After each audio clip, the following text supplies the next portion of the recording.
வேதத்தை அனுதினமும் படிப்போம், வேதத்தை வருடம் முழுவதும் படிப்போம். இன்றைய வேத பகுதி ஏசாயா 63 மற்றும் 64 அதிகாரங்கள், 2 கொரிந்தியர் 11 அதிகாரம் 16 33 வரையுள்ள வசனங்கள், சங்கீதம் 68 அதிகாரம் 19 35 வரையுள்ள வசனங்கள், நீதிமொழிகள் 20 அதிகாரம். ஏசாயா 63 அதிகாரம். ஏதோமிலும் அதிலுள்ள போஸ்ரா பட்டணத்திலும் இருந்து சாயம் தீர்த்த வஸ்திரங்களுடையவர்களாகவும் மகத்துவமாய் உடுத்தியிருக்கிறவர்களாகவும் தமது மகத்தான வல்லமையிலே எழுந்தறினவர்களாகவும் வருகிற இவர் யார்? நீதியாய் பேசி ரட்சிக்க வல்லவராகிய நான் தானே. உம்முடைய உடுப்பு சிவப்பாகவும் உம்முடைய வஸ்திரங்கள் ஆலையை மிதிக்கிறவன் வஸ்திரங்கள் போலவும் இருக்கிறதென்ன? நான் ஒருவனாய் ஆலையை மிதித்தேன், ஜனங்கள் ஒருவனும் என்னோடு இருந்ததில்லை. நான் என் கோபத்திலே அவர்களை மிதித்து என் உக்கிரத்திலே அவர்களை நசுக்கி போட்டேன். அதனால் அவர்கள் இரத்தம் என் வஸ்திரங்களின் மேல் தெரித்தது. என் உடுப்பை எல்லாம் கரைப்படுத்தி கொண்டேன். நீதியை சரிக்கட்டும் நாள் என் மனதில் இருந்தது. என்னுடையவர்களை மீட்கும் வருஷம் வந்தது. நான் பார்த்தேன், துணை செய்வார் ஒருவருமில்லை, தாங்குவார் ஒருவரும் இல்லை என்று ஆச்சரியப்பட்டேன். அப்பொழுது என் புயமே எனக்கு இரட்சிப்பாகி என் உக்கிரமே என்னை தாங்கிற்று. நான் என் கோபத்திலே ஜனங்களை மிதித்து என் உக்கிரத்திலே அவர்களை வெறியாக்கி அவர்கள் சாரத்தை தரையிலே இறங்க பண்ணினேன். கர்த்தர் எங்களுக்கு செய்தொல்லின எல்லாவற்றிற்கும் தக்கதாகவும் அவர் தம்முடைய இரக்கங்களின்படியும் தம்முடைய திரளான தயவுகளின்படியும் இஸ்ரவேல் வம்சத்திற்கு செய்த மகா நன்மைக்கு தக்கதாகவும் கர்த்தருடைய கிரியைகளையும் கர்த்தருடைய துதியையும் பிரஸ்தாபம் பண்ணுவேன். அவர்கள் என் ஜனத்தான் என்றும் அவர்கள் வஞ்சனை செய்யாதிருக்கும் பிள்ளைகள் என்றும் சொல்லி அவர்களுக்கு இரட்சகரானார். அவர்களுடைய எல்லா நெருக்கத்திலும் அவர் நெருக்கப்பட்டார். அவருடைய சமூகத்தின் தூதனானவர் அவர்களை இரட்சித்தார். அவர் தமது அன்பின் நிமித்தமும் தமது பரிதாபத்தின் நிமித்தமும் அவர்களை மீட்டு பூர்வ நாட்களில் எல்லாம் அவர்களை தூக்கி சுமந்தார். அவர்களோ கலகம் பண்ணி அவருடைய பரிசுத்த ஆவியை விசனப்படுத்தினார்கள். அதனால் அவர் அவர்களுக்கு சத்ருவாய் மாறி அவரே அவர்களுக்கு விரோதமாய் யுத்தம் பண்ணினார்.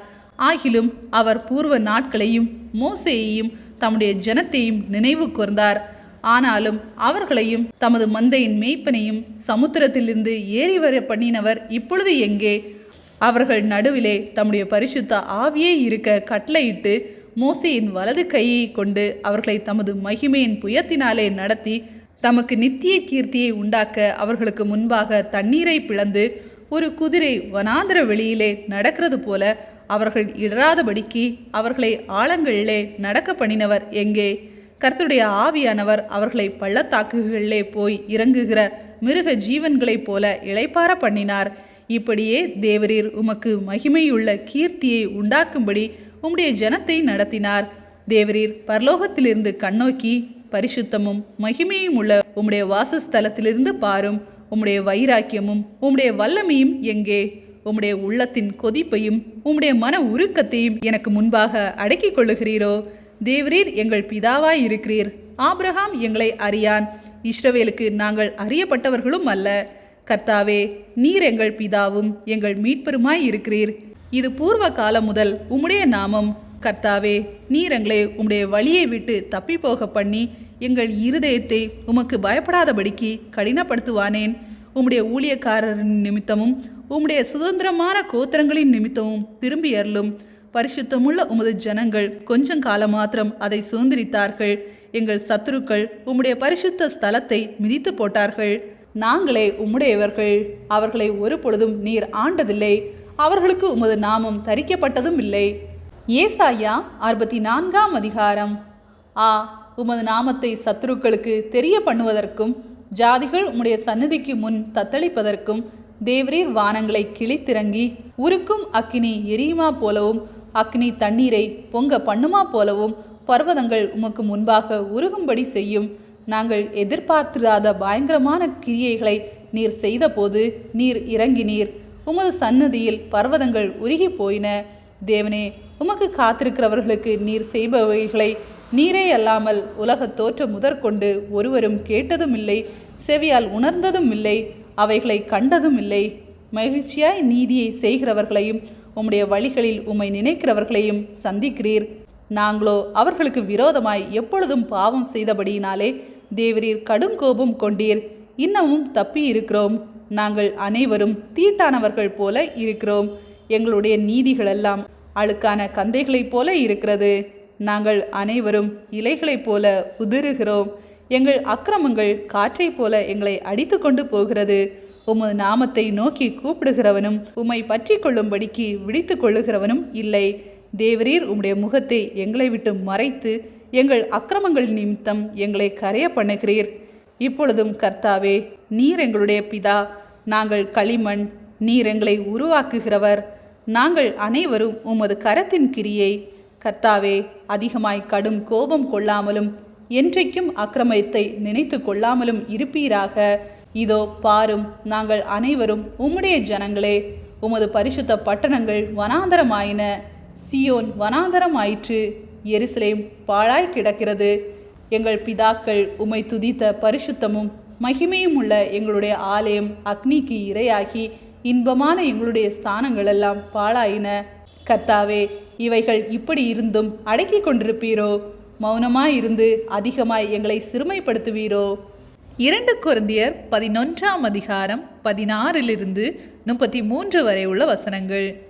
பின்னும் நான் சொல்லுகிறேன், ஒருவனும் என்னை புத்தியீனன் என்று எண்ண வேண்டாம். அப்படி எண்ணினால் நானும் சற்றே மேன்மை பாராட்டும்படி என்னை புத்தியீனனை போலாகிலும் ஏற்றுக்கொள்ளுங்கள். இப்படி நான் சொல்லுகிறது கர்த்தருக்கு ஏற்றபடி சொல்லாமல் மேன்மை பாராட்டும் தைரியத்தினாலே புத்தியீனனை போல சொல்லுகிறேன். அநேகர் மாம்சத்திற்கு ஏற்றபடி மேன்மை பாராட்டி கொள்ளுகையில் நானும் மேன்மை பாராட்டுவேன். நீங்கள் புத்தி உள்ளவர்களாய் இருந்து புத்தி இல்லாதவர்களை சந்தோஷமாய் சகித்திருக்கிறீர்களே.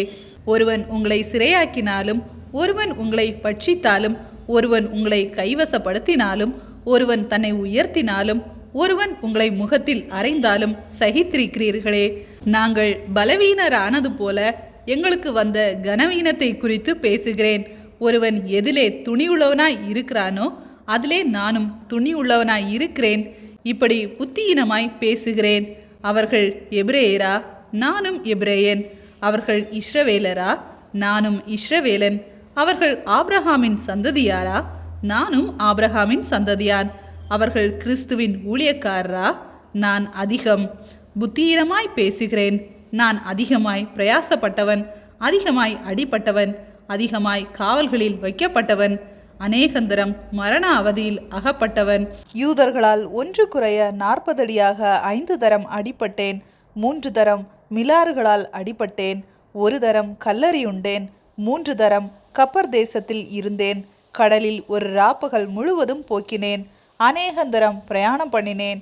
ஆறுகளால் வந்த மோசங்களிலும், கள்ளரால் வந்த மோசங்களிலும், என் சுய ஜனங்களால் வந்த மோசங்களிலும், அந்நிய ஜனங்களால் வந்த மோசங்களிலும், பட்டணங்களில் உண்டான மோசங்களிலும், வனாந்தரத்தில் உண்டான மோசங்களிலும், சமுத்திரத்தில் உண்டான மோசங்களிலும், கள்ள சகோதரரிடத்தில் உண்டான மோசங்களிலும், பிரயாசத்திலும் வருத்தத்திலும், அநேக முறை கண் விழிப்புகளிலும், பசியிலும் தாகத்திலும், அநேக முறை உபவாசங்களிலும், குளிரிலும் நிர்வாணத்திலும் இருந்தேன். இவை முதலானவைகளை அல்லாமல் எல்லா சபைகளை குறித்தும் உண்டாயிருக்கிற கவலை என்னை நாள்தோறும் நெருக்குகிறது. ஒருவன் பலவீனனானால் நானும் பலவீனனாகிறதில்லையோ? ஒருவன் இடறினால் என் மனம் எரியாதிருக்குமோ? நான் மேன்மை பாராட்ட வேண்டுமானால் என் பலவீனத்துக்கு அடுத்தவைகளை குறித்து மேன்மை பாராட்டுவேன். என்றென்றைக்கும் ஸ்தோத்தரிக்கப்பட்ட தேவனும் நம்முடைய கர்த்தராகிய இயேசு கிறிஸ்துவின் பிதாவுமானவர் நான் பொய் சொல்லுகிறதில்லை என்று அறிவார். தமஸ்கு பட்டணத்து அரேத்தா ராஜாவினுடைய சேனை தலைவன் என்னை பிடிக்க வேண்டுமென்று தமஸ்குனுடைய பட்டணத்தை காவல் வைத்து காத்தான்.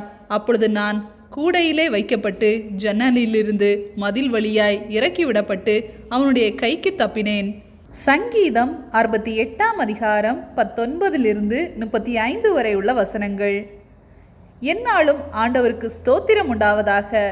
நம்மேல் பாரம் சுமத்தினாலும் நம்மை ரட்சிக்கிற தேவன் அவரே. நம்முடைய தேவன் ரட்சிப்பை அருளும் தேவனாயிருக்கிறார். ஆண்டவராகிய கர்த்தரால் மரணத்திற்கு நீங்கும் வழிகள் உண்டு. மெய்யாகவே தேவன் தம்முடைய சத்துருக்களின் சிரசையும் தன் அக்கிரமங்களில் துணிந்து நடக்கிறவனுடைய மயிருள்ள உச்சம் தலையையும் உடைப்பார். உன் கால்கள் சத்துருக்களின் இரத்தத்தில் பதியும்படியாகவும் உன் நாய்களின் நாவு அதை நக்கும்படியாகவும் என்னுடைய ஜனத்தை பாசானிலிருந்து திரும்ப அழைத்து வருவேன், அதை சமுத்திர ஆழங்களிலிருந்து திரும்ப அழைத்து வருவேன் என்று ஆண்டவர் சொல்லுகிறார். தேவனே, உம்முடைய நடைகளை கண்டார்கள். என் தேவனும் என் ராஜாவும் பரிசுத்த ஸ்தலத்திலே நடந்து வருகிற நடைகளையே கண்டார்கள். முன்பாக பாடுகிறவர்களும் பின்பாக வீணைகளை வாசிக்கிறவர்களும் சுற்றிலும் தம்பூரு வாசிக்கிற கன்னிகைகளும் நடந்தார்கள். இஸ்ரவேலின் ஊற்றிலிருந்து தோன்றினவர்களே, சபைகளின் நடுவே ஆண்டவராகிய தேவனை ஸ்தோத்திரியுங்கள். அங்கே அவர்களை ஆளுகிற சின்ன பென்யாமீனும் யூதாவின் பிரபுக்களும் அவர்கள் கூட்டமும் செபுலோனின் பிரபுக்களும் நப்தலியின் பிரபுக்களும் உண்டு. உன் தேவன் உனக்கு பலத்தை கட்டளையிட்டார். தேவனே, நீர் எங்கள் நிமித்தம் உண்டு பண்ணினதை திடப்படுத்தும். எருசலேமில் உள்ள உம்முடைய ஆலயத்தின் நிமித்தம் ராஜாக்கள் உமக்கு காணிக்கைகளை கொண்டு வருவார்கள். நாணனில் உள்ள மிருக கூட்டத்தையும் ஜனங்களாகிய கன்றுகளோடே கூட ரிஷப கூட்டத்தையும் அதட்டும். ஒவ்வொருவனும் வெள்ளி பணங்களை கொண்டு வந்து பணிந்து கொள்ளுவான். யுத்தங்களில் பிரியப்படுகிற ஜனங்களை சிதறடிப்பார். பிரபுக்கள் எகிப்திலிருந்து வருவார்கள். எத்தியோப்பியா தேவனை நோக்கி கையெடுக்க தீவிரிக்கும். பூமியின் ராஜ்யங்களே, தேவனை பாடி ஆண்டவரை கீர்த்தனை பண்ணுங்கள். ஆதி முதலாய் இருக்கிற வானாதி வானங்களின் மேல் எழுந்தருளி இருக்கிறவரை பாடுங்கள். இதோ தமது சத்தத்தை பலத்த சத்தமாய் முழங்க பண்ணுகிறார். தேவனுடைய வல்லமையை பிரசித்தப்படுத்துங்கள். அவருடைய மகிமை இஸ்ரவேலின் மேலும் அவருடைய வல்லமை மேக மண்டலங்களிலும் உள்ளது. தேவனே, உமது பரிசுத்த ஸ்தலங்களிலிருந்து பயங்கரமாய் விளங்க பண்ணுகிறீர். இஸ்ரவேலின் தேவன் தம்முடைய ஜனங்களுக்கு பலனையும் சத்துவத்தையும் அருளுகிறவர். தேவனுக்கு ஸ்தோத்திரம் உண்டாவதாக. நீதிமொழிகள் 20ஆம் அதிகாரம். திராட்சரசம் பரியாசம் செய்யும், மதுபானம் அமளி பண்ணும், அதனால் மயங்குகிற ஒருவனும் ஞானவான் அல்ல. ராஜாவின் உருக்குதல் சிங்கத்தின் கர்ஜிப்புக்கு சமானம். அவனை கோபப்படுத்துகிறவன் தன் பிராணனுக்கே துரோகம் செய்கிறான். வழக்குக்கு விலகுவது மனுஷனுக்கு மேன்மை. மூடனானவன் எவனும் அதிலே தலையிட்டு கொள்ளுவான். சோம்பேறி குளிருகிறதென்று உளமாட்டான். அறுப்பிலே பிச்சை கேட்டாலும் அவனுக்கு ஒன்றும் கிடையாது. மனுஷனுடைய இருதயத்தில் உள்ள யோசனை ஆழமான தண்ணீர் போல் இருக்கிறது. புத்திமானோ அதை மொண்டெடுப்பான். மனுஷர் பெரும்பாலும் தங்கள் தயாளத்தை பிரசித்தப்படுத்துவார்கள். உண்மையான மனுஷனை கண்டுபிடிப்பவன் யார்? நீதிமான் தன் உத்தமத்திலே நடக்கிறான். அவனுக்கு பிறகு அவன் பிள்ளைகளும் பாக்கியவான்களாய் இருப்பார்கள். நியாயாசனத்தில் வீற்றிருக்கும் ராஜா தன் கண்களினால் சகல பொல்லாப்பையும் சிதற பண்ணுகிறான். என் இருதயத்தை சுத்தமாக்கினேன், என் பாவமாற துப்புரவானேன் என்று சொல்லத்தக்கவன் யார்? வெவ்வேறான நிறைக்கல்லும் வெவ்வேறான மரக்காலும் ஆகிய இவ்விரண்டும் கர்த்தருக்கு அருவருப்பானவைகள். பிள்ளையானாலும் அதன் செய்கை சுத்தமோ செம்மையோ என்பது அதன் நடக்கையினால் விளங்கும். கேட்கிற காதும் காண்கிற கண்ணும் ஆகிய இவ்விரண்டையும் கர்த்தர் உண்டாக்கினார். தூக்கத்தை விரும்பாதே, விரும்பினால் தரித்திரனாவாய். கண் விழித்திரு, அப்பொழுது ஆகாரத்தினால் திருப்தியாவாய். கொள்ளுகிறவன் நல்லதல்ல நல்லதல்ல என்பான், போய்விட்ட பின்போ மெச்சிக்கொள்வான். பொன்னும் மிகுதியான முத்துக்களும் உண்டு, அறிவுள்ள உதடுகளோ விலையுயர்ந்த இரத்தினம். அந்நியனுக்காக பிணைப்பட்டவனுடைய வஸ்திரத்தை எடுத்துக்கொள். அந்நிய ஸ்திரீயின் நிமித்தம் அவன் கையில் ஈடு வாங்கிக்கொள். வஞ்சனையினால் வந்த போஜனம் மனுஷனுக்கு இன்பமாயிருக்கும். பின்போ அவனுடைய வாய் பருக்கை கற்களால் நிரப்பப்படும். ஆலோசனையினால் எண்ணங்கள் ஸ்திரப்படும். நல் யோசனை செய்து யுத்தம் பண்ணு. தூற்றிக்கொண்டு திரிகிறவன் இரகசியங்களை வெளிப்படுத்துவான். ஆதலால் தன் உதடுகளினால் அலப்புகிறவனோடே கலவாதே. தன் தகப்பனையும் தன் தாயையும் தூஷிக்கிறவனுடைய தீபம் காரிருளில் அணைந்து போம். ஆரம்பத்திலே துரிதமாக கிடைத்த சுதந்திரம் முடிவிலே ஆசீர்வாதம் பெறாது. தீமைக்கு சரி கட்டுவேன் என்று சொல்லாதே, கர்த்தருக்கு காத்திரு, அவர் உன்னை இரட்சிப்பார். வெவ்வேறான நிறைக்கற்கள் கர்த்தருக்கு அருவருப்பானவைகள். கள்ளத்தராசு நல்லதல்ல. கர்த்தராலே மனுஷனுடைய நடைகள் வாய்க்கும். ஆகையால் மனுஷன் தன் வழியை அறிந்து கொள்வதெப்படி? பரிசுத்தமானதை விழுங்குகிறதும் பொருத்தனை செய்த பின்பு யோசிக்கிறதும் மனுஷனுக்கு கண்ணியாயிருக்கும். ஞானமுள்ள ராஜா துன்மார்க்கரை சிதறடித்து அவர்கள் மேல் உருளைகளை உருட்டுவான். மனுஷனுடைய ஆவி கர்த்தர் தந்த தீபமாயிருக்கிறது. அது உள்ளத்தில் உள்ளவைகளை எல்லாம் ஆராய்ந்து பார்க்கும். தயையும் சத்தியமும் ராஜாவை காக்கும். தயையினாலே தன் சிங்காசனத்தை நிற்க பண்ணுவான். வாலிபனின் அலங்காரம் அவர்கள் பராக்கிரமம். முதிர்வயதானவர்களின் மகிமை அவர்கள் நரை. காயத்தின் தழும்புகளும் உள்ளத்தில் உரைக்கும் அடிகளும் பொல்லாதவனை அழுக்கற துடைக்கும்.